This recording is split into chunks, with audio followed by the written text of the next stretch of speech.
everybody. Hey. I'm one of your co-hosts, Lindsay. I'm Dana. And welcome back to Tipsy Trials. So, Dana, I think I texted you this the other day, but I'm convinced that Gravity and we're just no longer friends. Lindsay is one of the most clumsy people I know. Oh my gosh. This morning, I'm walking the dog.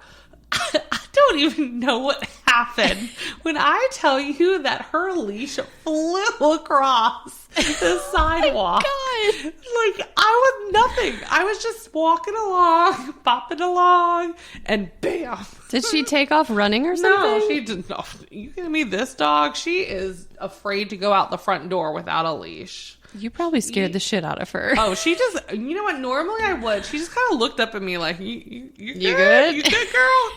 But, I mean, lately, I swear to God, and it's anything that's the wrong time to drop, it falls right now. Mm-hmm. It's, oh my God, I'm sick of climbing under tables. And lately, I've been doing a lot of puzzles. I must drop a puzzle piece every 10 seconds. But do you find them or do they get I gotta move eaten? The entire damn couch. Yeah. But yeah. See, when I drop stuff like that, it's just gone into oblivion. Forever. I can't. And it's it's been plaguing me for a few weeks now. I thought it was getting better. It's back. Even setting up earlier. We're walking over here. I'm not barely touching the damn thing. I'm holding it with a natural grip, and the damn charger to the computer just falls down. It really did. Like, It's what? like, I'm nothing. I'm like, maybe my hands are sweatier lately. Got butterfingers. I guess it's a new development in my life. I've never been so, I can be clumsy, but I'm remembering when I fell like a few months back. Falling is one of those things where I want so badly not to laugh. Like, I'll make sure the person's sure they're okay. okay. Then I'm like, I was very lucky that very few people saw this fall, but we were out with our team and we're leaving this restaurant and I don't even know what happened. The floor was very slippery, in fairness. But it just... I'm leaving. No one's really around. The bar was full, but no one from our group was really around. Thank God. I took one step and I just went down in front of these tables of these two girls who were sweet as can be. And they were just like, "Are you okay? We were just saying how slippery this floor and trying to make you was." feel better. Like, internally, they were dying of laughter. They talked about me the second I left. They're like, we're at dinner. This dumb bitch fell. They're telling that story to their children. Only one of our friends saw, and luckily he was very helpful. He was very sweet about it. But, oh man, I would never have heard the end of it if everyone else saw it. My toe was bruised for 2 months. Just one toe. Remember when I fell up the stairs in Asheville? I fell up the stairs. No, you had not had any shots. I literally just got there. Oh my God. I tripped. And I was wearing Birkenstocks, and somehow it like held on to my foot. It had this huge bruise on my foot for like weeks. It's insane. Something about bruises on the feet. I mean, my bruise barely hurt, but it damn well stayed there. It's gonna remind you. My manicurist was like, "What'd you do?" I was like, "I fell." "What do you want?" He's like, "That's never going back." I was like, "Thank you." I'd be like, I kicked some bitch in the face. Oh my goodness. I just feel like, I don't know, maybe it's just the older we get, we just lose touch with gravity. My mom falls a lot too. So, I mean, obviously she's older than me. Well, it's a thing with like, not people of her age, but like old people. They fall all the time. Interesting. I mean, not interesting. I know it. But it's like interesting to process in correlation to the fact we're getting older. Obviously, I am now my age, which is 25 in a week. All right, my birthday 25. was last week. Guys, I got So carded young. buying this week's drinks, but Ooh. not really. It's just because it's a law. They're like, if you look under 40, we have to card you. Oh, I thought it was 35. Oh, no. Like, the time's coming in 10 years because I'm only 25. Oh, boy. Okay, I have something funny to share. Sure. Literally, this cracked me up. Okay, have you seen, like, the robo lawnmowers? Yeah. okay, someone in our neighborhood has one. And it's just always like out doing its thing. Like I've seen it. I know exactly which house this is talking about. It's a next door post. And I've seen it. It's out there cutting grass. Like, I don't know. It's almost every time I drive by during the day, which is not every day. So maybe like 3 times a week. The next door post says, the caption is Rogue Roomba on GRP, which is an abbreviation for a street. Going up and down the hill. If it's yours, FYI. The comment, someone thought that this added value to the post. The grass cutting robot. No shit. You thought it was the indoor Roomba outside. Roomba escaped. I went run. In fairness, my Roomba ones, which I'm off Roomba now, I swapped to just one of those cordless vacuums. But when I had a Roomba, that thing, it would get stuck to the point where I would take 4 to 5 days to find it sometimes. Oh my God. Oh my God. When I tell you all, me, Dana, and one of our other friends literally have a chat where all we talk about are vacuum incidences. Yes. I'm not even kidding. They have names. They get stuck in different places. You'll lose it's just it. funny. I thought mine ran away because I literally couldn't find. I still don't know where I found it. But I mean, oh my God, that's the funniest thing. Next time you just need to check next door for a Rogue Roomba. What's funny though is when you picture it, you speed it up in your mind, kind of like a cartoon, like when someone's chasing like the Looney Tunes. So like I'm it's trying to escape. Music. I can't even like put into words what the music is. You know exactly. I know what you mean. I'm talking about though. And it's like, it's just like, maybe it's almost that circus sound. They're like going one way and then the Roomba comes back the other way. They're still chasing. It's like, finally, I'm free. That's all I'm picturing is this cartoon. I literally died. And it's because I've driven by it so many times. I'm like, oh, look at that little Roomba just behaving, cutting his lawn. You didn't name him and think, oh, well, Spencer got out. I should go back and comment on it and be like, don't be talking about Spencer like that. Apparently his name's now Spencer. We hired him to cut the neighbor's grass. That's why he was on the hill. Those things crack me up. Oh my God. They're so expensive too. Wait, so it was a hill with grass? Yeah, but I gotta tell you, I was picturing it on like the road. No. Well, there's like, it's a better image. Hills that don't have houses on them in the neighborhood, like where no one lives, but it's part of the neighborhood, but near the houses. It on the road or sidewalk, just trying like to driving down the main road. That would be hilarious. That's all I can see. I would just roll my window down and be like, "Be free, little Roomba." Spencer, that way. There's the exit. God. Anyways. So, we do have some fun stuff to talk about today. And, of course, as every week, that starts with drinking. We will be drinking alcohol on this podcast. If you didn't know that we did that, I don't really know how you got here. Go back to the trailer. So, we are excited, though, because we are veering away from seltzer for the very first time. We knew this day was going to come. When we came up with this podcast idea, it started with seltzer. I'm not going to lie. The thought of other drinks was never there. But when you start to dig, there are so many canned beverages these days outside of just seltzer that you have to venture out. Yes. And we're not talking about beer or wine in a can, although wine in a can may come up at some point. Hey, we don't discriminate. We're talking about those canned cocktails or other, because this week we are drinking Rebel Hard Coffee. I'm so excited. It poured like a Frappuccino. Like the canned Frappuccino, obviously, not like one from Starbucks. Right. So we're going to see, but just some history behind the company. Their logo is Unleash Your Inner Rebel. Ooh. So the Rebel Hard Coffee story is we all have that little voice inside of us that dares us to be different, to break the rules, to fight the familiar. It's that voice that tells us to let it go. All I can hear is the song. Let it go. to take a chance to do something extraordinary. It fuels our sense of adventure and pushes us to choose our own path and live life our own way. The journey of Rebel Hard Coffee began with a history of artisanal coffee roasting and a quest for new and different.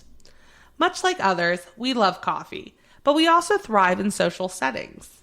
We wanted coffee with a kick, something more than your typical morning cup of joe and afternoon pick-me-up.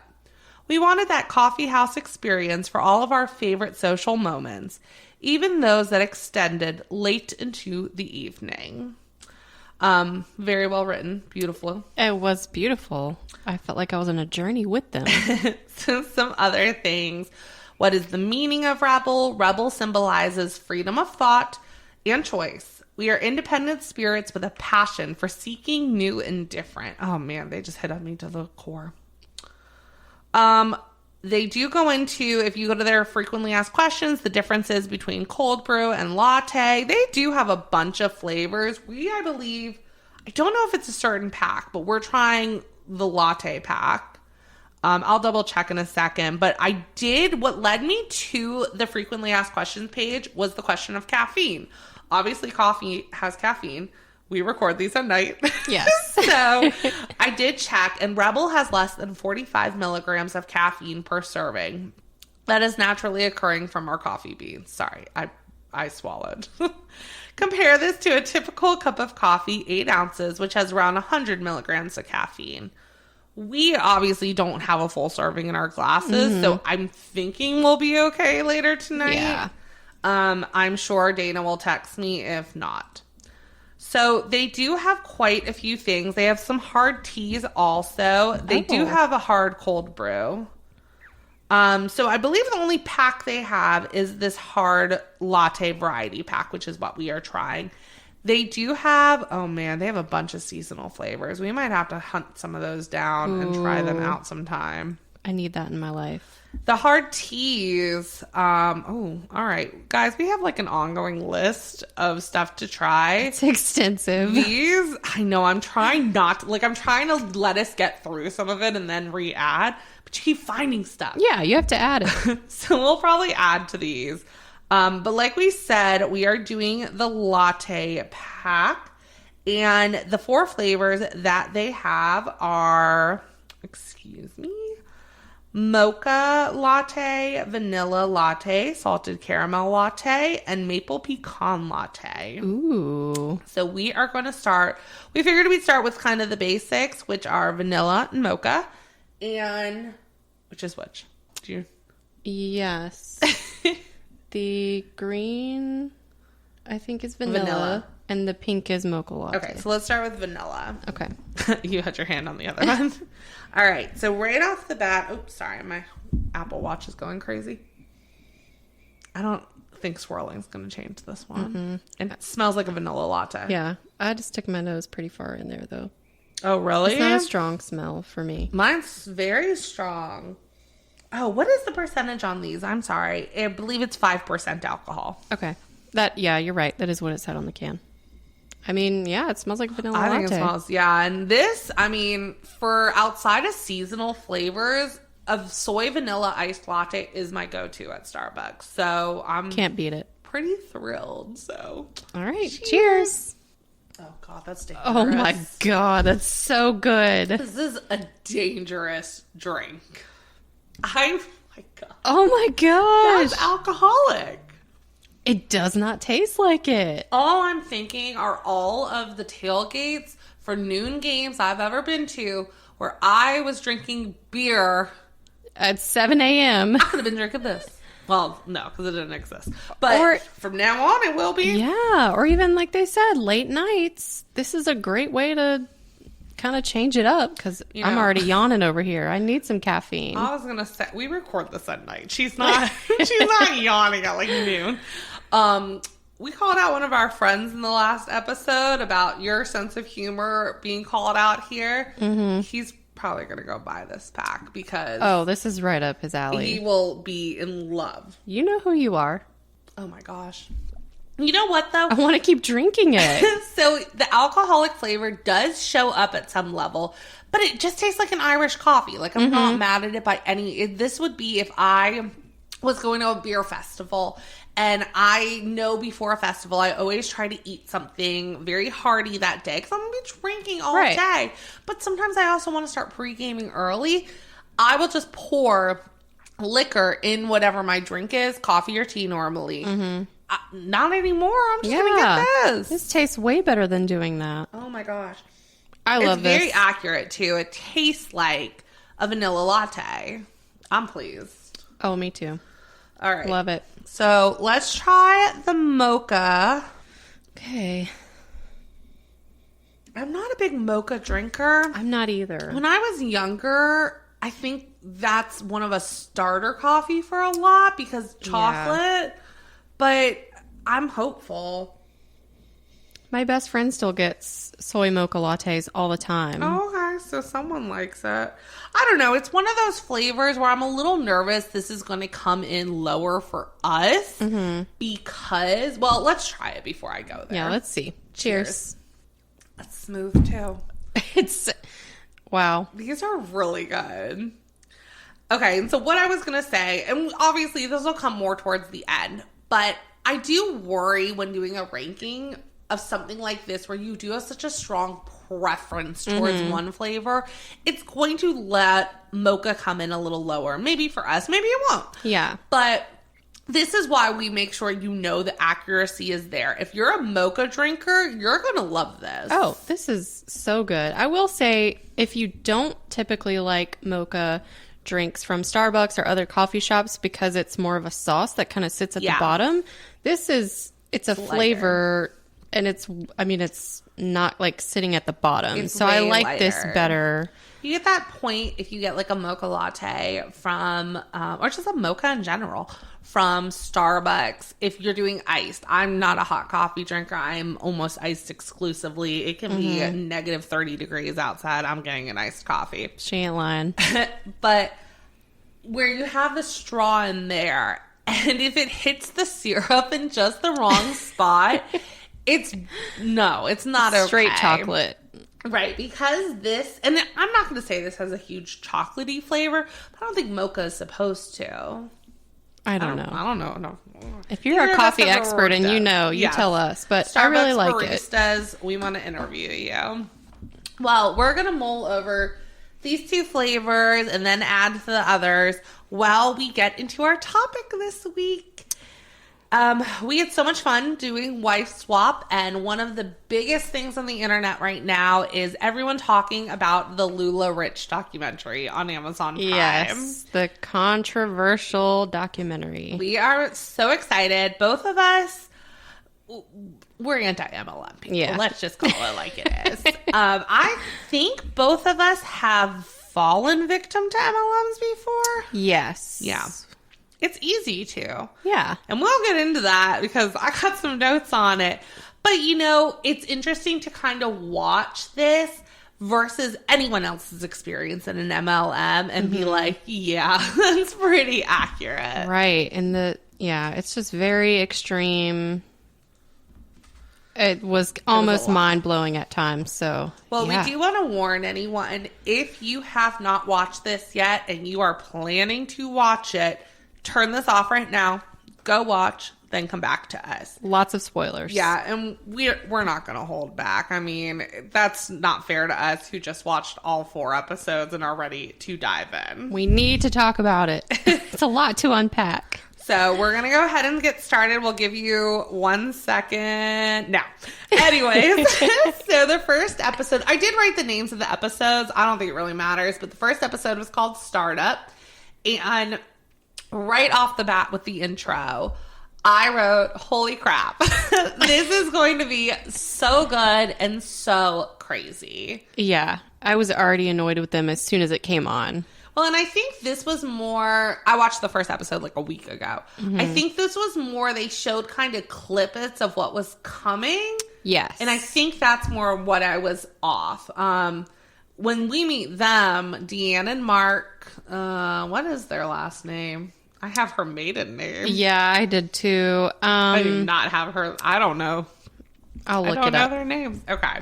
Well, when we meet them, she is fixing the carpet below her because she doesn't like how it looks. It was really weird and uncomfortable. Stidham. Mark and Deanne Stidham. Okay. I remember they said it, but Yeah, they did a few times. Well, their story of meeting before even getting into the company is a little crazy in itself. When they met, she was raising 7 kids by herself. You heard that right. 7. Oh, they had just gotten divorced in 95. 3 are adopted, 4 are biological, but still 7 kids. Oh, It's a lot. by yourself. My God. I'm exhausted after reading that. Mm-hmm. After they met, between the 2 of them, they had 14 kids overall. It was a lot. He had 4 kids already. I was a little confused with that because 4 and 7 do not equal 14, do they? 1, 2, 3, 4. So I think they must have had a it was few confusing together. because so she said at first how many biological and adopted she had, and then she said Mark had 4 children. Then they went into children that they adopted, and it was hard to tell if they adopted them after they got married and that added more children. Maybe. So I don't know. She definitely had 3 adopted before they got married. So, and speaking of that, the episode 1 was more about the family and the starting of the company. Mm-hmm. But when all caps as they're talking about who the kids are, their names, if they are married, who their wives are, who their husbands are. And they get to one of the kids and they're like, this is whoever. And then they just keep going. And you're thinking, oh, he's not married. Okay. Yeah. Then they get to one of the adopted kids. And I think this is one of the ones they adopted to. Yes, it has to be one of the ones they adopted. Yes, because it was like the last kid that they introduced. Yeah. One of the adopted kids is now married to one of the biological kids. Talk about nuts. A clusterfuck. I could not even. I think I actually rewinded it, listened to the entire family dynamic again, and I was like, "Did that really just happen?" And they're like, "Oh, it's so funny." Oh, they no, think it's funny. The greatest thing, and it has nothing to do with the overall story, but it's such a random, crazy fact to throw in to start. Yeah. That you're like, you kind of pause, and you're like, what? They're like, they didn't grow up together. They're not blood related by any means. It's not that weird. And you're like, no, it's still pretty weird. It is weird. They only have one set of grandparents. I mean, the kids. I mean, I assume they had kids. I don't know. I don't think they did yet. Or they're maybe only going to have one set of grandparents. It was just weird. Needless to say, by these amounts of children, they are Mormon. Fine. I don't care. Whatever. Believe what you want to believe. Her maiden name is Startup. It was so fitting when she said it. I was like, oh, my mind was blown. Oh my God. It was too funny. And from there, she starts kind of going into her mom was an entrepreneur, how she got to this point. Is she followed her mom a lot. She was selling stuff, blah, blah, blah. Nobody cares. She got to LuLaRoe because I think she made like a skirt pattern herself and wore it somewhere. Yeah, so she talks about how she like found this guy selling dresses, and then she, I guess, started inviting a bunch of her friends to look at the dresses, and then she started having dress parties. I think though it originally started with she saw something she really liked. It was too much money, I want to say. And she's like, oh, I'll just make it myself. And all of her friends loved it. Or one friend loved it, or a stranger loved it. Somebody loved it. She was like, oh, well, let's have a party. We'll have all your friends. Yeah. And she started slowly doing this. So it started as, a very good fortune business in terms of trying to create something. And I really wanted to like her at first. It sounded like she was just driven, motivated, trying to make the best of her situation, had a talent, tried to make money off of that talent. It really seemed innocent at first. Well, she meets this one girl who's interested in the party, and she lives in Washington State, and they're in California. So she tells her, listen, I'd love to expand this. Let's have you, go up there and do it. And that becomes their very first retailer. And this girl's interviewed throughout the show. there were a lot of girls interviewed. I did not get all of their names, so we might randomly throw a name in there. Yeah. I'm sorry. If you've watched it, you know who we're talking about. But for the most part, we just kind of grabbed what was interesting. So that's how that goes going. And then they start charging for these startup fees because it starts slowly growing into that. Mm-hmm. It's about $5,000 to $10,000 a startup fee, depending on how much. Insane. At the beginning. Yeah. I mean, there's tons of multi-level marketing companies out there. Rarely do you find 5,000 any that have a startup fee of, I don't know, over $200. Yeah, they're usually not that bad. It's a bit insane. But the whole idea, I think, is that you're buying your inventory up front. I get it. But it's like, whatever. Yeah. It starts growing very quickly. The kids are asked to help out. Oh my God, this part cracked me up. You probably have the same thing written down. I wonder if you're going to say what I have. Yeah, so they like start getting really successful, whatever. They invite the children in. The son starts crying and is like, they invited us in. One son is crying for joy because of being asked to help. I said, son starts crying. LOL. Of course they want you to run the business. They want free labor. Hello. Yes, I definitely wrote that. You know, and maybe it's because we reacted the same way to the wife swap kid crying at being forced to go on a date.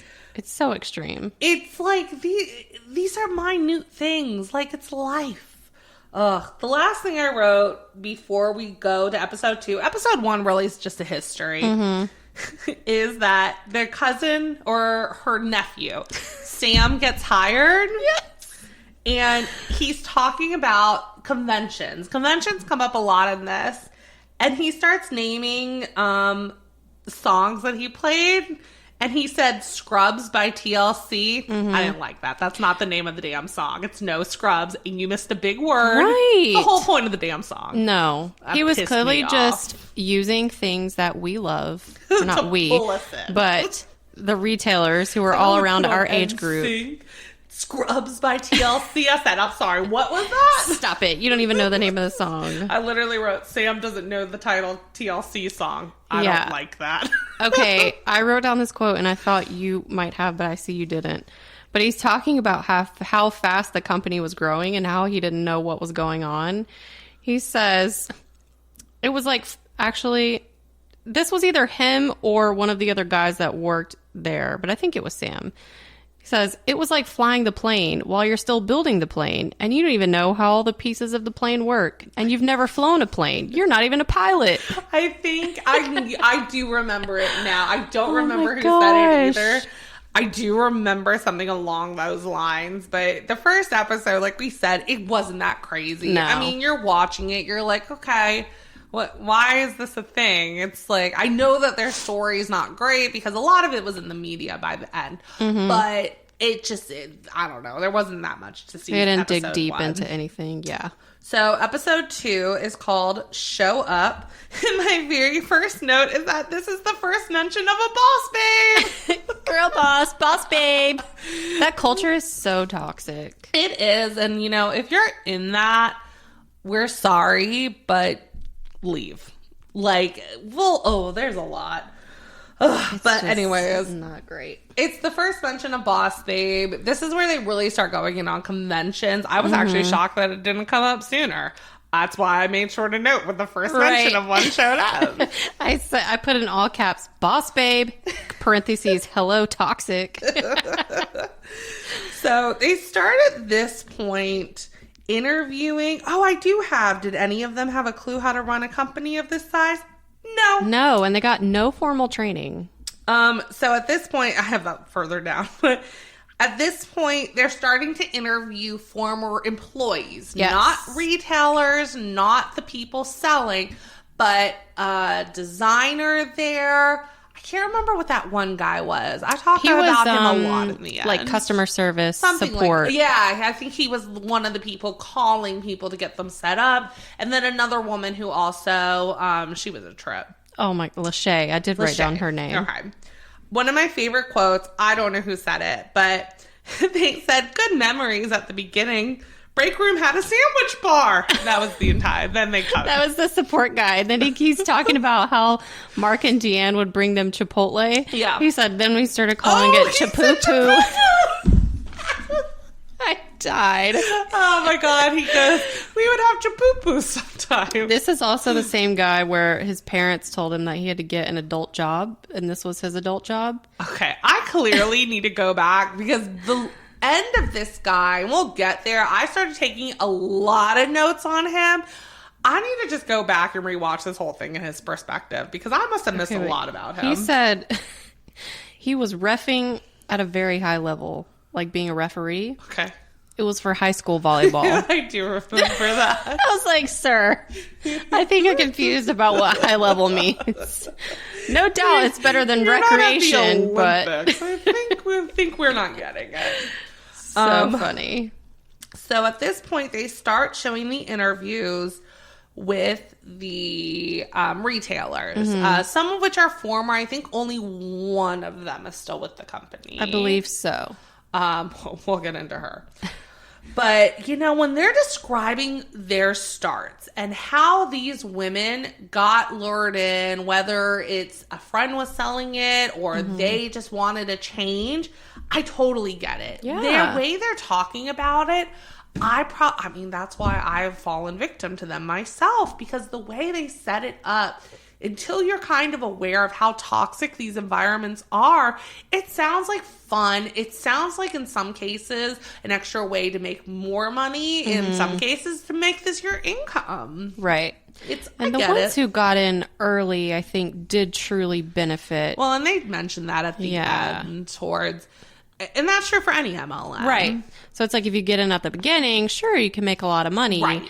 But then they portray that same lifestyle for everyone, and it's not exactly we'll attainable. Get to that. We're very ahead of ourselves. Fine. You all know what an MLM is, I hope. So my next note as they're interviewing is this woman, Tiffany, shows up. And they start showing her, and she talks about her couponing, and I was like, oh my God, I remember her episode of Extreme couponing. I went all the way back on not Paramount, I'm sorry, TLC Discovery Plus, because I watch Extreme Couponing to this day when I just want something in the background. Not only is she on it, she's in the first episode. Oh, wow. And I she remember was like the her pioneer. Episode well. So no, there was a first episode, which was like a special, and then there was the show itself. She's the first one of the show itself. And she actually, you can go watch this after. I'll have to post her TikTok name or something. I have it saved, but she actually did an entire series of like everything that was left out of the documentary. There was so much more. Another one did that too. Really? Oh gosh, I can't remember her name, but I recognized her as soon as she came on the first time. I was like, this is the one that was showing up on my page all the time for a while after this premiered. Deep. So Tiffany was a massive one because I think that was the first one they showed that was doing like the lives, and they said their first night they sold every piece of inventory they had bought. Oh my gosh, it was crazy. They said in their first month they made $49,500. Second month, $127K. Can you imagine? No, I was just gonna say that I truly can't process this idea of starting something that is such a risk and having that level of success right off the bat. Right. I'd scare myself. Oh, yeah. So I didn't know this, but there are only less than 3,000 of any particular print made in a garment. So I didn't know the number, but I know, I mean, LuLaRoe was popular, I mean, just a few years ago. Yeah. And I remember going to the parties. I mean, I liked some of the stuff. It was when they started mixing the prints. I was like, all right, I'm out. But I remember it being like, if you like it, get it now because it's you're not going to see it again. But that also sounds like such a line. Right. You don't... I was honestly shocked. And I've been to a few of these. I'm going to be honest. I never thought the crap was cute. I thought people were crazy. I cannot remember whose party it was. I don't think I went. I think I skipped it because I was like, I don't like this shit. I'm not interested. But they sent me the brochure and I'm scanning it. I might have even pinged you and been like, Dana, are you fucking kidding me? This shit's ugly as hell. The thing I just couldn't get down with was like, some of it was like, you couldn't wear it anywhere but home. When they're wearing some of them, you kind of have a moment of, oh, that is cute. I never saw that shit. I only saw ugly stuff. Which proves to me because it says what retailers, they want to sell to people, though. Well, retailers did not get to choose their prints. I did know that. They just got a box and whatever's in there is in there. I guess the ones I went to had the shittiest stuff. Because it keeps circulating. They keep taking it to every So party. Ugly. So I did write down the levels that you could go to. I didn't even bother with that. You start as a retailer, and then you become a sponsor. A sponsor in an MLM, of course, is getting paid on retailer just buying inventory. This is a crucial note. Retailer has to buy a certain amount of stock each month to stay active. I didn't know that. I didn't know that either. And this is not cheap stock. A sponsor can become a trainer once you have 10 people under you. So I don't know if that's 10 retailers under you or 10 sponsors, but whatever. Yeah, I don't know. It was confusing. A trainer becomes a coach after 3 trainers are under you. So that one was clarified. And then a coach becomes a mentor. A mentor is the highest you can reach. You have 3 coaches under you who have 3 trainers under them. So it takes a lot. But again, like we were saying, if you got in early enough, that was not that hard to achieve. Right. Everyone wanted to do it. Which is probably true of any MLM. That's where the bonus program is so important. And, you know, the basis of any MLM where you're getting paid because of the people under you buying stuff. You're not getting, we'll get there. Which they claim to not even, right. It's like goes back and forth in a deposition. Mm-hmm. They claim to not even understand how the comp plan works, which is obviously a lie. Yeah, I wrote that too, that she literally, Deanne, was asked, did you create the bonus program? And she said, no. Were you involved in it? No. You're the president of the company. Who else would create it or approve it? More incompetent? I don't know. No, she just doesn't want to go to jail. Well, they had a hashtag that they started. What's the word? Using? I don't know. Well, no. You're making people use it. Forcing? Forcing. I think it started with a C. Oh no.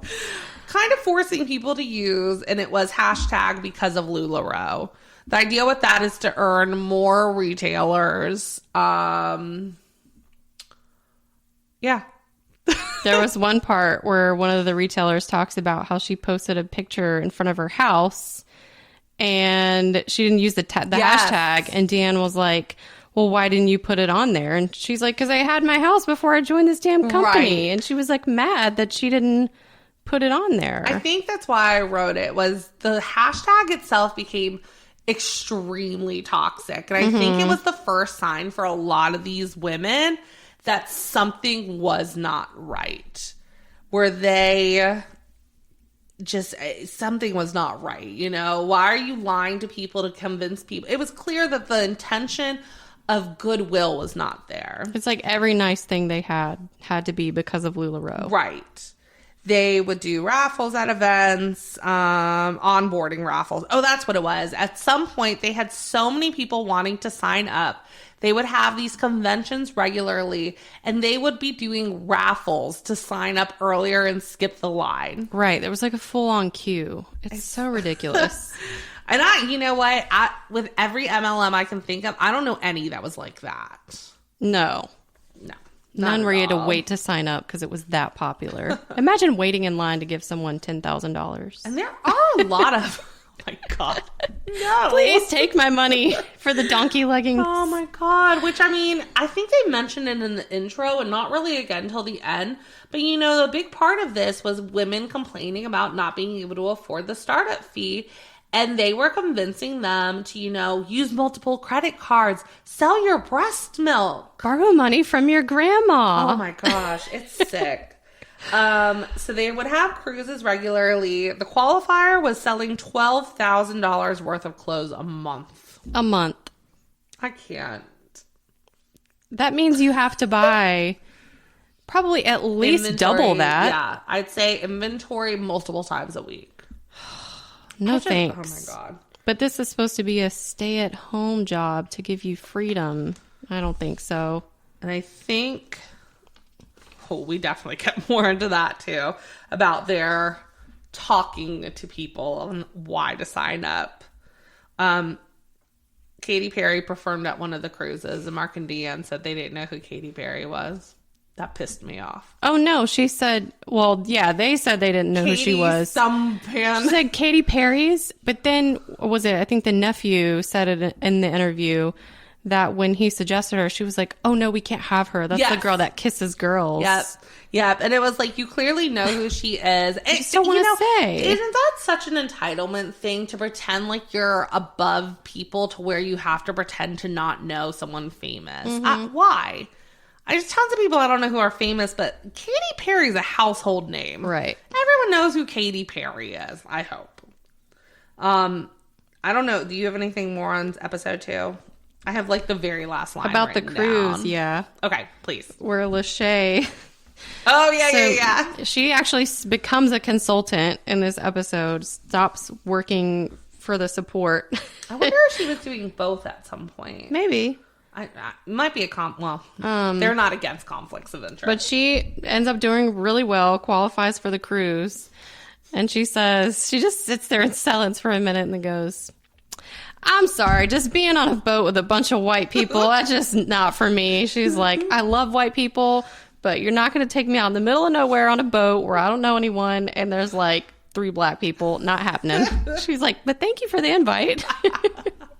Which, I mean, she is not wrong. Her. No, I don't blame her at all. Oh my goodness. No, the last thing I wrote was just the last line of this episode before it cut out, which was someone, I don't remember their names. I wish I'd written them down. Just literally said, working for LuLaRoe absolutely destroyed my life. Yeah. It might have been the one Courtney, because I did start noting more towards the end. We'll get there. I don't want to Well, she was the one in this episode who talks about how even though she was spending earning a lot of money, she was spending just as much. Yeah. Yeah, and I mean, you hear that consistently for all of them. And now that you're saying it, I can't remember which one showed up on my For You page a lot. I did see one of Tiffany's. And at the time, I didn't connect her as an extreme couponing, where I remember a TikTok where she gets a call directly from Deanne, where Deanne and Mark said, you all have to stop selling product. Yes. Focus on building your team. I heard that one too. And she's like, why? This is the job. That's why it's a scam. There's a lot they left out, but we're going to take a quick breath, put our last 2 flavors in our cups, and then come back, because episode 3 for me was by far my most notes. I had quite a bit as well. There was a lot of fun stuff. It's very eventful. Goodness. Okay. But we'll be back to share. See you soon. And we are back. Hey. Oh, sorry, I'm on the wrong page. So before we keep running, I was reading the word first mention of boss babe again. Toxic. Boss babe. Don't bring that toxic energy to our podcast. So we are going to start now with the salted caramel and maple pecan. Do you say pecan or pecan? Pecan. What about caramel? Caramel. Okay. She was bored down here. I wasn't. I feel like pecan and caramel are they're like the two. That was not planned. That's interesting. You know, it's based on what I'm saying, though, because I might say pecan pie. Pecan pie. I don't know what I say now. It depends on in the moment. I feel like sometimes I do slip up and say it the other way, not meaning to. When I'm with my bougie friends, I say pecan. And then, caramel. I don't think I ever say caramel. No, I know I don't. Salted caramel. I don't think I do. Caramel, I don't know. Apple, caramel apple. Maybe I do. We'll have to see when we go to the fair. Oh my gosh, that's so soon. We they have that quiz online where you say how you pronounce stuff and it tells you what region you're most likely from, we will 1,000% be doing an episode of that. Yeah, we gotta find that. So we're gonna start with salted caramel. This is a coffee I've been known to get in the holiday season before. Same. It's usually really good. Rarely, from Starbucks. but we drink coffee other than Starbucks. We just really like Starbucks. sure we do. No, I actually love Dunkin', but there's just not one close to me. They changed theirs in the last few years. It's just not as good as it. I think it's more bitter. Maybe that's what I like. I don't know. Maybe. All right, let's it's smell. It's not too bitter for me. Ooh, I'm getting salted. I'm getting caramel. It's a deep aroma. It's very, oh my God, I can't put my finger on the word. It's, oh my gosh, I like it. It smells good. I would do a candle of this too. Oh, yeah. Wasn't that a category for a while? Candle ability. For like a third of an episode. All right, cheers. Oh my God. These are scary. Like, this company freaks me out. I want them to make like non-alcoholic canned coffees too, so I can drink actually, because they are made. Oh my God, I cannot pronounce. I think it's 12.5's Rebel hard coffee and tea. So I wonder if 12.5 makes them. I really don't know. 12.5 Beverage Company is WI Wisconsin? Yes. Yes, Wisconsin. Oh, there's recipes on here. Ooh. Um, I'm obsessed with this. That's really good. And it reminds me of the winter season when Starbucks comes out with theirs. And I always do, like, once a year, I think I get it. And then I'm good. And that's one of the few hot drinks I actually like, too, is salted caramel hot. Yeah. This is nice. I love it. It's nice. I knew I was going to love this pack, but wow. More than expected. It's just so smooth. Well, it's funny because I try to think day drinkability of any of these. I don't know if I could do it all day because it is still a coffee drink. Right. I'm not going to sit here drinking the entire pack in one sitting other than tonight. But any other day, I would start with this and then move to something else. Yeah. I'd have like one or two just to give me a kick, but sorry, I'm way ahead of myself. Trying to go on to the next one. They're that I good. was pouring these, and she ran to the restroom, and she came back and was like, I've literally had to stop myself from taking sips. And this is like the only pack I've seen you do that with. I don't know why. There's something about this one. It's calling me. Yes. So let's get drinking because I don't think I can hold out any longer. This is maple pecan. Pecan. No, see, I say pecan, I guess. Okay, Tomato. So, ooh, I smell maple. I smell it. One of my favorite things to text people when we mispronounce or mistext words is I type tomato. You read it as... I read it as tomato, which cracks me up. Even though I know you're supposed to read it as tomato. That's hilarious. That's how I read it. So I've sent it to you before and a few of our other friends. I don't know what we're talking about, but I'll just be like, tomato. It's to basically say, you can say what you want, but I'm right. No, I'm just kidding. You've probably sent it to me before, though, and I just read it like that in my head. Not even realized. Tomato or tomato? No, but I want you to read it tomato. Well, now that's the only way I'm ever going to read it. I know people are reading it as tomato, but because you don't spell tomato differently, right? I read it and I laugh to myself every time I say, tomato. Anyways, this is the best smelling one by far. Let's taste it. I can't stop smelling it now. I can't wait. So desperate. I said no. I meant yes. Is this speaking to your inner waffle loving? Now it is. Side? It has an aftertaste that took a second, but it's not like a bad aftertaste. No. The maple lingers. This is less mapley than Bud Light Maple Pear. But it's still the perfect amount. How are these people doing that? It's less artificial tasting maple. Yeah. It tastes like more of a real maple syrup taste. Or what we think real one tastes like. I don't think I've ever had real maple. Yeah, that's delightful. I know we say this every single week. This is going to be the hardest to rank yet. I don't want to put any of them last. I'm just going to have to think about it. I got little squiggles going on this. No, oh my gosh, this pack. Okay, we're just going to keep going because this is going to take a lot of thought. And luckily, episode 3 is going to give us some time to do that. Yes. Episode 3 is called Blow Up. Obviously about the customer. Oh, the customer. The company blowing up. I think both in sales and the start of the downfall. Yeah. The behavior, everything. This is about where people start realizing they're in a cult.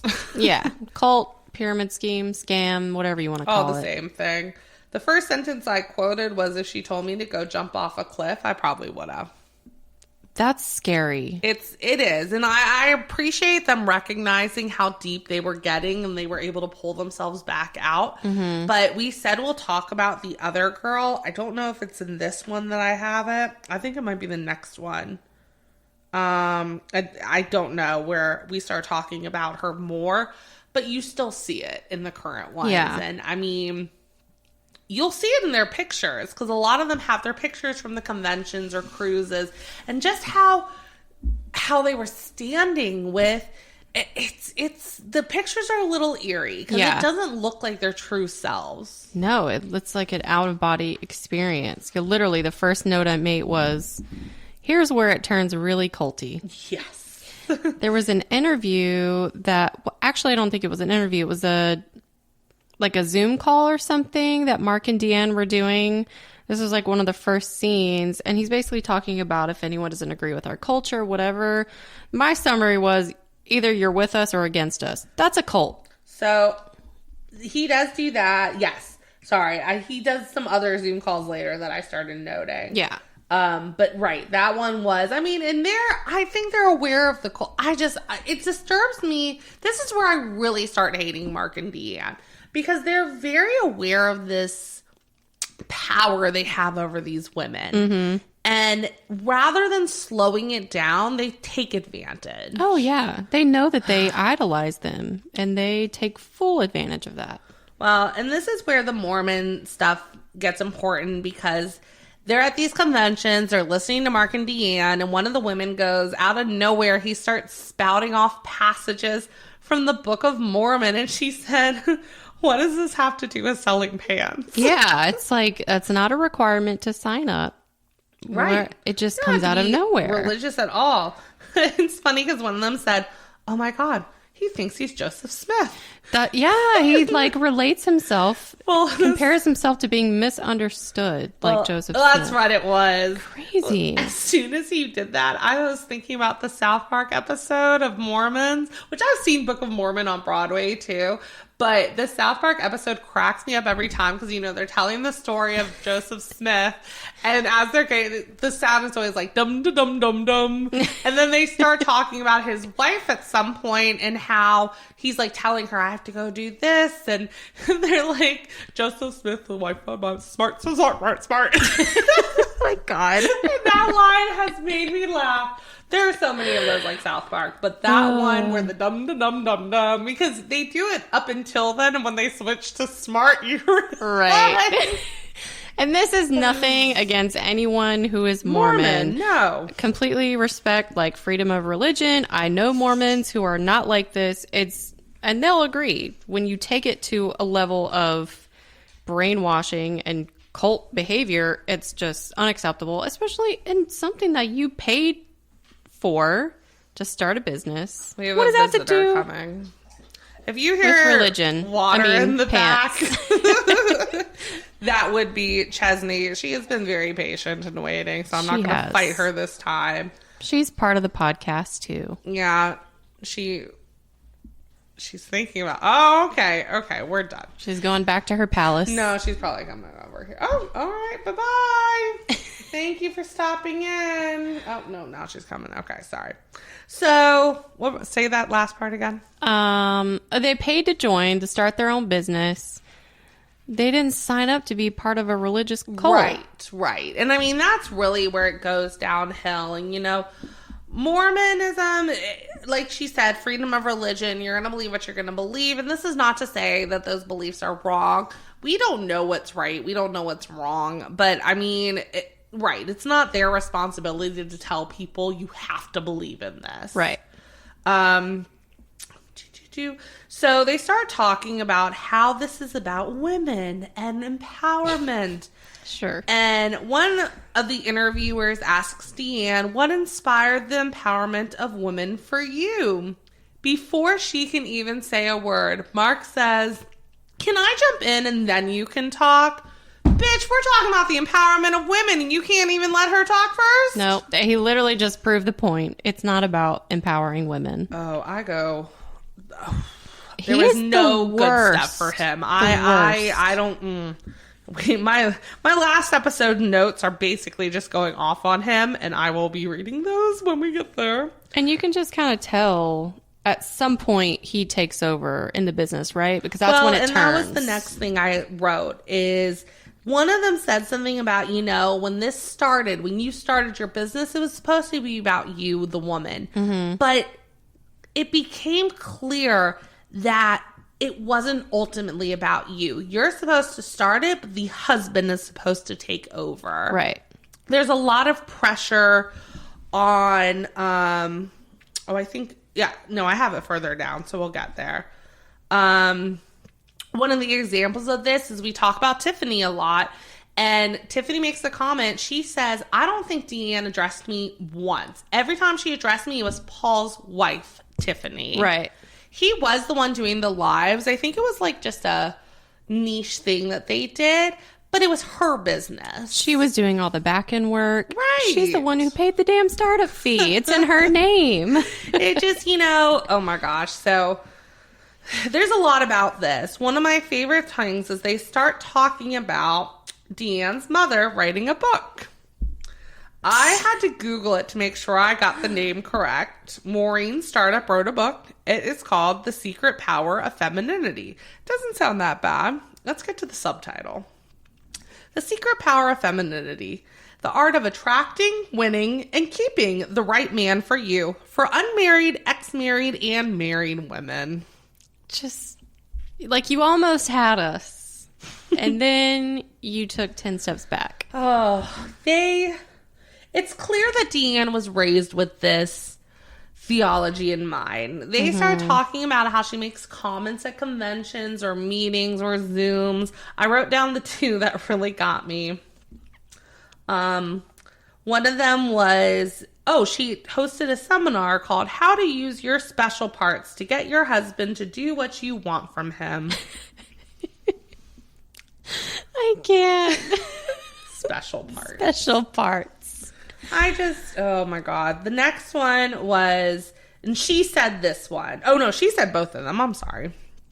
All you have to do as a woman is get on your knees for 5 minutes a day and please your husband. And then he'll let you buy whatever you want. That's all it takes. They're living in such a fantasy world where she is so far down as a submissive that it's terrifying. She doesn't even realize that she's being controlled. Not That's how at bad all. it is. You can see it. At this point, it gets deeper and deeper that you can start to see him controlling her. It's a lot. And even when they're doing the deposition scenes, she says like nothing. Well, right. She'll just say, oh, no, I didn't know that. He's on the defense. And just the way he's sitting the whole time in that, like, why am I here? Yeah. I shouldn't be here. I'm above this. Just sitting back, like, what? This is a waste of my time. Oh my God, this man drives me up a wall. I want to go back to the book real quick if we can. Yeah. So I'm sure you remember this, but I actually made it a point to type out one of the passages from the book that they go over from Deanne's mom's book. It says, stand before a mirror in the privacy of your room and say to yourself, I'm just a helpless woman at the mercy of you big, strong men. Stamp your feet daintily, saucily, and shake your curls as much as to say, I'm furious, but what can a little girl like me do with a big, strong man like you? Deanne uses this damn book to do trainings. Come on. And I get it. Back in the time this was written, this is what they thought. They truly thought women were the weaker gender and that you were supposed to act as such. But Deanne's using this to this day. Right.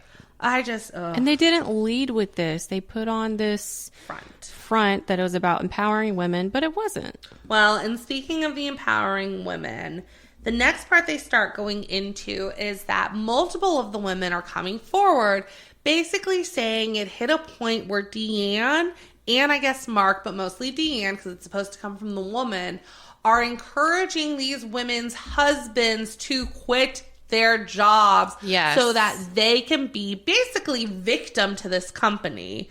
But one of them, I wrote, Deanne told a woman to find a new husband because her current one would not quit his job to help her business. Find a new husband.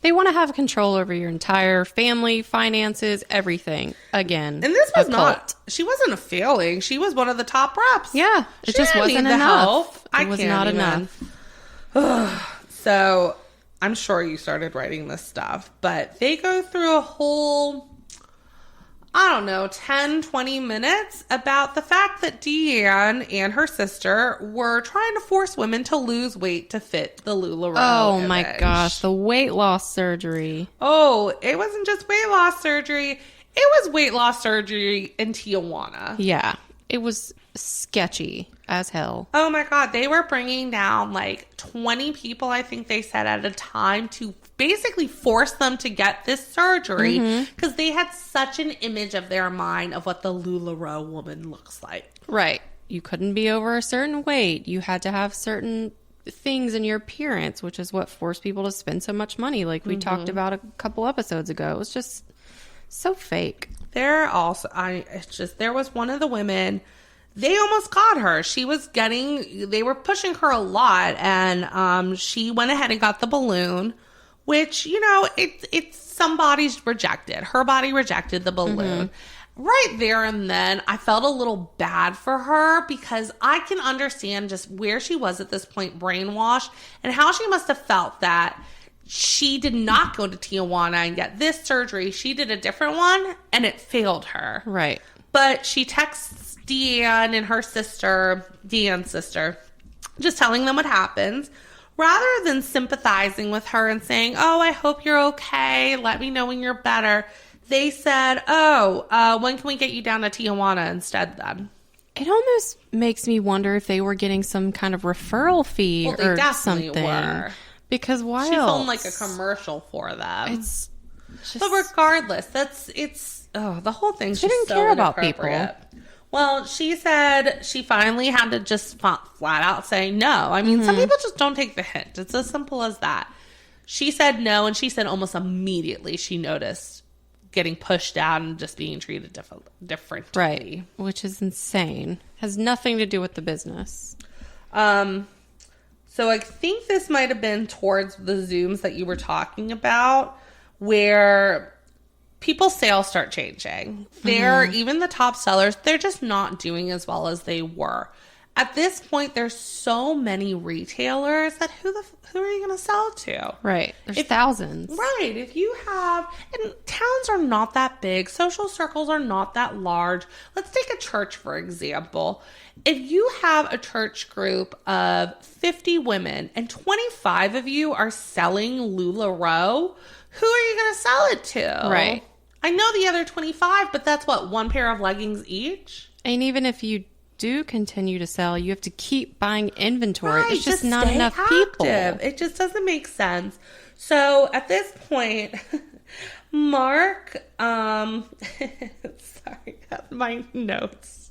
We start going into them basically blaming these women about them not hitting their numbers. And the one thing I wrote down was they're on a Zoom and Mark goes, it works if you work it. So I guess you weren't working hard enough in terms of people failing. And I wrote, and he said something like, you get what you get. You get out of this what you want out of it. And I wrote, I want to punch Mark in the face. That's what I want out of this.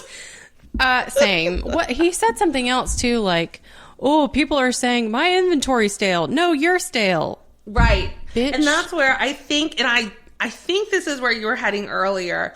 This is where they start talking about the moldy leggings and the quality of the leggings dropping. The dead fish leggings. Oh, I can't even, man, I really go in on Mark from here on out. Like, half my notes are just about Mark and how much I hate him. They were sending them moldy leggings. And they literally had just been sitting outside waiting to get picked up. Oh my God. And like, so he talks about this on a news station proudly. Oh, we grew out of our inventory so badly. We have leggings sitting in the parking lot. Oh, you know what? This is how I know Latte was still working there, because she talked about walking past them every single day. Oh, you're right. Yep. I forgot about that part. You're right. Can you imagine this idea? And then, oh my God, we keep going. I'm sorry. I don't want to go. You're good. I stopped taking notes at some point because there was so much going on. I was just like, I just have to watch. Well, this is where I start just Let's just go in on Mark. So after that, there's talking again about Mark. And that's where he goes, that there was no problems with the products. There's a problem with social media. Because at this point, these women are gathering together and starting to realize something's wrong. Something doesn't make sense here. And they're going on social media to post about it. There was a group called Defective LuLaRoe.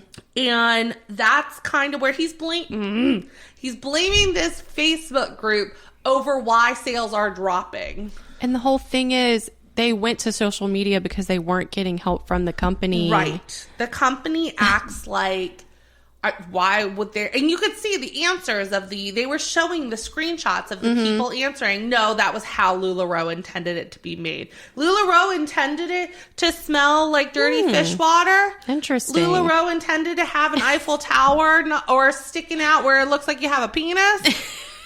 That was on purpose. Hamburger vagina. Oh my God. And I literally just wrote, I hate Mark so much, it's not even funny. Selfish fucking prick, definition of an asshole. He's terrible. He's a narcissist. He's just an abuser. Oh, well, that's where I wrote, Deanne looks insanely brainwashed at this point. Oh yeah, she absolutely is. Oh my God. It's scary to watch this woman.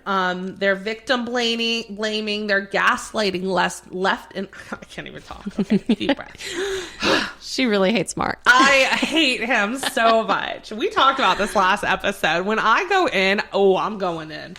Anyways, I'll lose my papers. So at this point, they're victim blaming and they're gaslighting the failing retailers left and right. They're claiming that they have bad attitudes and that's why they're not doing well. They started suspending women because they were reaching out to the company about damaged products and claiming that they were complaining. We're talking holes in leggings. And arriving soaking wet. They had one of them, they had to fly out to California to ask for their business back. It wasn't as simple as like a suspension and then it just gets lifted. No, they had to come beg. After, again, we're forgetting these people paid $10,000 to join the company. Right. I don't owe you anything. If I got suspended, I'd be like, blessing in disguise. Bye-bye. But at that point, they're so brainwashed that they don't get it either. And they're holding all this inventory. It's almost like they have to. Oh my God, thousands. So at this point, Sam from earlier, who does not know the name of TLC song. And he's also not a pilot. And this is still not very clear. He says he quit his job at LuLaRoe. He was an event planner. There seems to be, I do believe he quit. I really do. But I don't know. Honestly, his story's a little sketchy on its own. He quit his job, but then right after, he got a cease and desist letter saying he could no longer speak to his aunt. I wrote a cease and desist for what? Existing? I feel like we missed something because like something had to happen. Like obviously he started to realize what was going on, but he must have like said something or posted something. Well, he doesn't really go into that. They claim that the cease and desist, this is what my thought was when they're talking about it. It seems that it was LuLaRoe trying to save face for his quitting. because they start spreading the rumors, or I don't know how the rumor started spreading, that he was fired because he was having relations with too many of the retailers and consultants. I don't think that's the case. In fairness, he is a bro, and I can't. We don't know. We don't know what happened. Right. It's a very wonky moment. They don't really go into details about it. It comes up towards the end again, and we'll get there, which is why I think it's mentioned. But it's a weird thing. But the cease and desist cracked me up. And this is the point where people are getting fed up and they're starting to quit the business because they're tired of being gaslighted. I would be too. Oh my God. If our products came back to our company and I went to my manager and was like, hey, my customers received this broken thing, and he goes, no, it was supposed to be made like that, I'd probably start looking for a new job. Yes, that's crazy. It's just to be in a constant state of denial. Well, at that point, Facebook groups started to form, and one of the women wrote in it, I think I need a class action lawyer. Oh, goodness. This is where it gets juicy. So, and this is where a lot of you may actually remember, because I remember this stuff being huge on the news. Episode 4 is called Toe Up. June 2017 is when the bonus structure changed. The bonus structure used to be that as their retailers, trainers, the people below them bought inventory, they got paid. Now those people had to sell the inventory before they'd get paid.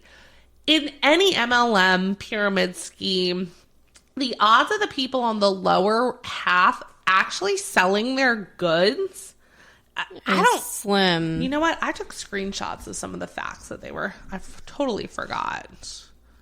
It's low. It just doesn't happen. If you're not at the top, you're probably not doing well. I might not have it on. So they were just simply making money on recruiting people and those people buying inventory. Well, and that's so. The top 0.01% of LuLaRoe retailers made over $150K a month in bonuses. 70% made zero. Wow. That's a lot of people, especially when you consider just how many retailers they had at this time. And they were showing the number. I was not noting it, but we were in the 100,000s maybe. Of retailers? Yeah, it might have been a little lower. It was right under somewhere maybe in like the 60, thousands. 70. Yeah, that sounds right. It was high. And at this point, they're starting to get pressure from really the public, the retailers, that they're a pyramid scheme. And that's why they changed the comp plan. Right. And so that's where, and I know you remember this. I don't know if other people do.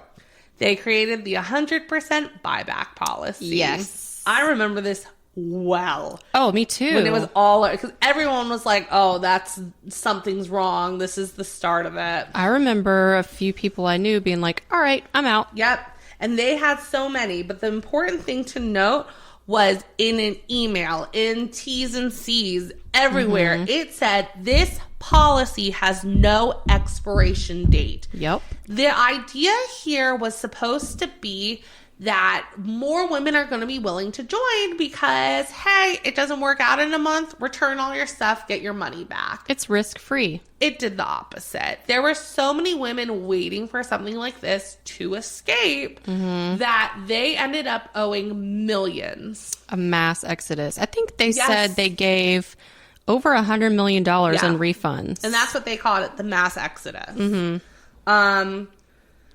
Of course, this is where things go bad because this policy with no expiration date was canceled like 2 months later. Yeah. They clearly did not think this through. I mean, I gotta admit, that's a stupid ass policy. Oh, yeah. No company would do that. I would have understood if they did 50%. Yeah. They still probably would have lost a lot of money. But, I mean, if they were not the company they were, I'm sure a lot of women would have been like, yeah, I'm interested. I mean, 50%, that's not too bad if it doesn't go well. Unfortunately, the new plan for buyback was even stricter than it was before this policy It's existed. terrible. They don't want you to give the stuff back. No, of course not, because then they lose money. Well, at this point, brainwashed Deanne shows up and she says, I don't know what happened. Something went viral and they all just started quitting. I just don't understand it. How? This playing dumb thing really got old by like episode 2. How bad are you pulling the wool over your eyes? Yeah. That you don't understand why. Well, the other side of this is there were a lot of women that withdrew in this program and they never got their refunds. Right. They got approved. It just never showed up. This is where the lawsuits show up. This is a breach of contract. This is illegal. You cannot do this. You said you were going to take the stuff back. Right. I want my money. And we're talking not just like a couple hundred where at some point you get frustrated and walk away. We're talking like 20,000 a person. Right. It's too much money. There was also another lawsuit with one of, I guess, their fabric producers. Yes, one of their suppliers. Yeah, and they were friends. I think Mark and the owner of that fabric production company were pretty close friends, and that went really awry to the point where they called Deanne and Mark scammers. And I think I wrote down what this lawsuit was. LuLaRoe owed this company $49 million. Jesus. They had owed this for a while. They continued to place orders with the intention to defraud the company. They didn't have the money. No. They just spent it on this 100% buyback policy. I don't even think we mentioned this from episode 1, but the guy who was on like the support team said they were tracking everything in a Google Doc. Yes, that's right. This is why they don't know where their money is. That's right. He was insane. He's like, I've worked at a few places. Never have I seen this. So Courtney, the one who was being tried to force to lose weight, she leaves LuLaRoe finally. And here our friend Sam comes back. And at this point, I think everything was all over the place. But my notes kind of go where Dana's ended. Yeah. Where at this point, I'm just commenting on thoughts. Everything was so crazy. Please watch it if you want the actual timeline and understanding. This is just our thoughts on this. So Sam comes back. Sam reaches out to Courtney and asks her to invest in his weed business. Oh, my God. Oh, my gosh. Turns out this weed business, it's a Ponzi scheme. It literally does not real. exist. So he sent like a picture of a stack of cash. And luckily, she was smart enough to reverse image search the picture. He got it off Google. Oh my God. The whole thing is hilarious. And this is where, going back to us not being sure, did Sam quit? Did Sam get fired? I still don't know. Because this now makes you question Sam. Right. He's just as bad as they are. Of course, he's her nephew.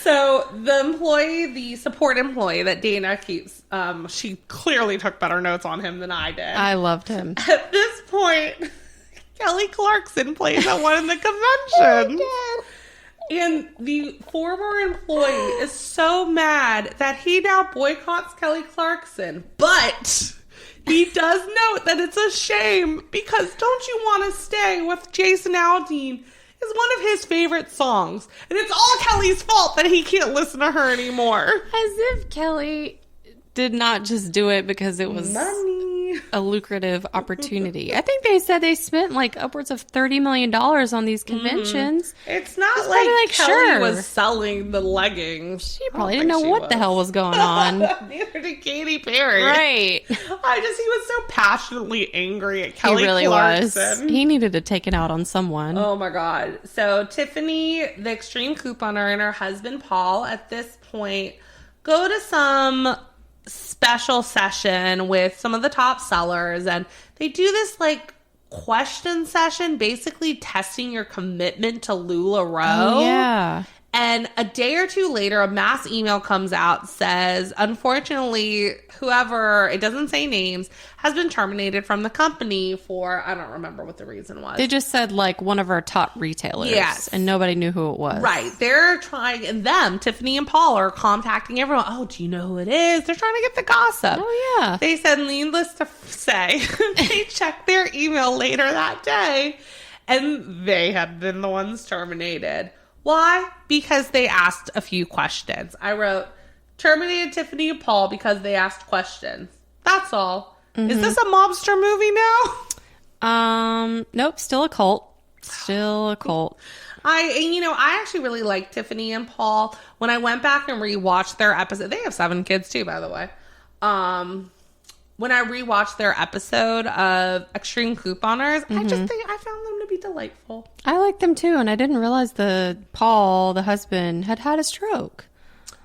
I didn't know that. So if you notice, his speech was a little slurred. Yeah. I think they had to clarify online because a lot of people were saying, oh, is he drunk in the thing? Oh, I never got that impression. I was like, people are so rude. Yeah, but yeah, she was like, actually, he had a stroke, but all right. Don't be an asshole. People suck. Well, at this point, they start focusing really hard on the deposition, and I'm not going to go into it. It's a mess. I'm not. The one thing I wrote was the name of what I will now call Deanne's son, which is Kenny. I don't recall Brady. Every answer to any question, he would just, I don't recall. Mm-mm. I get it. You have that right. But what a dick freaking move. The way he said it, too, and the way he would just sit there. Ugh. Just like Mark. Yes. I mean, Mark looked aggressive and angry in the eyes. This guy looked bothered to be there. Mm-hmm. There was another son. I can't remember his name. And the smirk he gave the camera, the deposition camera, not the interview camera. Oh, I wanted to crawl through the screen. They know what they're doing. And that's how you know at some point it turned from what could have been possibly good intentions to we're just going to full on take advantage of people. Yeah, these people they should not call themselves Mormon. If you are Mormon, these people are ashamed to your community. And I don't know what you need to do, but make sure they don't associate with you. They'll take advantage of you too. They don't discriminate. At this point, I just went off on Mark. There's nothing else to it. I wrote, they're still trying to claim that none of this was real. Like, they're still, to this day, in this oblivious world where they're trying to pretend like none of it was real.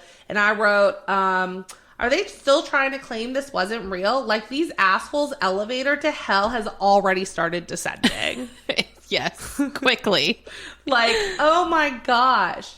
So they gave a couple a $1.4 million bonus check at one of the conventions. Mm-hmm. And they're trying to ask him, hey, was that a bonus check as in because of the MLM? Right. Or was that because of products sold? And, they're trying to deny it off. He does finally admit it's a bonus check. But he's getting mad at this accusation that it is. And he goes, the recognition of a huge achievement is not is not meant to mislead. It's meant to inspire. And if you're misled by it, that's on you. There's Why no is everything way your fault? You're going to give every retailer in the company a $1.4 million bonus check if they sell that much. His projection is just absurd. Oh, yeah. Everything's their fault. Never. Well, the last thing I did write was about the woman who is still in the business. And she's like, I'll sell LuLaRoe till the day they won't let me anymore. This woman, like, I felt for her. She is so brainwashed. It was actually really sad. Scary. Oh, we chose 2 different verbs but there. Yeah. It's like, girl, don't you see what's going on here? It literally hurts to listen to her. Well, at this point, I kind of stopped taking notes because it was just too much. But the last thing I did write was once again about Mark, my new best enemy. I said, this man is the epitome of a mansplainer. He would mansplain how to put a tampon in if he needed to. And not even know how. Just that's whatever his I'd idea like of it to was. see him. This man will take anything you say and figure out a way to tell you how to do it better. And I'm just like, oh my God, oh my God. One thing that I noticed in this episode too was a lot of the retailers who were starting to leave were basically saying, after you leave the company, Deanne and Mark and everyone tell you that if you're still in it, you're not to have any contact with anyone who left LuLaRoe. Mm-hmm. That is a cult. Well, and that's why so many of them, it does take a little longer than they would like to leave because they can't see the other side. Mm-hmm. Unfortunately, a lot of the women they interviewed are struggling. A lot got divorced. Yep. One of them, Courtney, I feel for her. She lost her house. She lost her cars. She lost her husband. She said when her kids are with her husband, she eats only cheese and crackers throughout the entire week to save money. I was nearly in tears at that point. Yeah, I felt she might have been one of my favorite ones to listen to just because I just, you could see the shame almost. And not that I want to like plot her for shame, but just her realization. Yeah. And oh man. No one deserves that. Very real documentary. Watch it. You will laugh at how absurd some of the stuff is. It's sad, but I mean, MLMs are out there and they're very scary and they prey on stay-at-home moms, single women, people who might just be looking down on their luck. Please don't fall for them. Be skeptical. Always ask questions. If you cannot find information about how you achieve a paycheck, it's a scam. Don't do it. Ask your friends, ask your family, what do you think about this? Like, get other opinions because sometimes you can just be so blind to what people are telling you. Right. You get sucked in. Go to anti-MLM on Reddit and read all about it. You'll learn so much. But learn from those who've been through it. On a lighter note, we are going to do our final ranking. Oh, gosh. But before we do, I'm about to make it a little tougher. We talked a little earlier about seasonal flavors. Mm-hmm. Obviously, we are in the middle of fall. And one of their seasonal flavors is our favorite basic bitch flavor, pumpkin spice latte. Yay! So I'm thrilled. It's not from the pack. It is something we bought separately. We purchased these at Total Wine, by the way. I don't think I've seen them at many other places. Granted, I've also not been looking. They might be there. But we are going to try this first. We are going to still include it in our 1 to 5. Yes, 1 to 5 now. Okay. Just note that it's not in the pack. It is something bought separately. Okay. All right. Let's see. Oh, do we have to lift the lid to smell? Yeah, I can't smell it. Oh my God. Ooh. It's very pumpkin. It smells more pumpkin spice than a Starbucks pumpkin spice. It really does. Oh my God. That's insane. I smell cinnamon. I cannot wait for this. And I mean, obviously, we probably will compare this in our minds to Bud Light and Starbucks for that matter. We have bases. So let's see. Cheers. Stop. Hold the door. I taste a lot of cinnamon. And I poured some of it down my boobies. We talked about that. Gravity. Saving that for later. Okay. What do you think? I like it.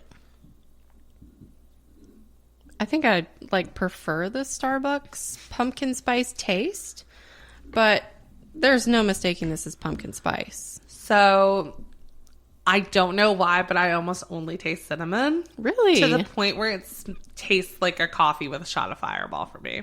Which I'm not mad at. I really like Fireball. It's one of my go-to liquors. Mm-hmm. I'm not getting pumpkin at all, personally. Interesting. I am. And we poured from the same can.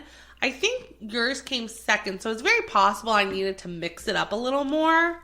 You're so used to just not shaking cans that you forget these are not carbonated. I probably could have. Here, you want to trade? Yeah.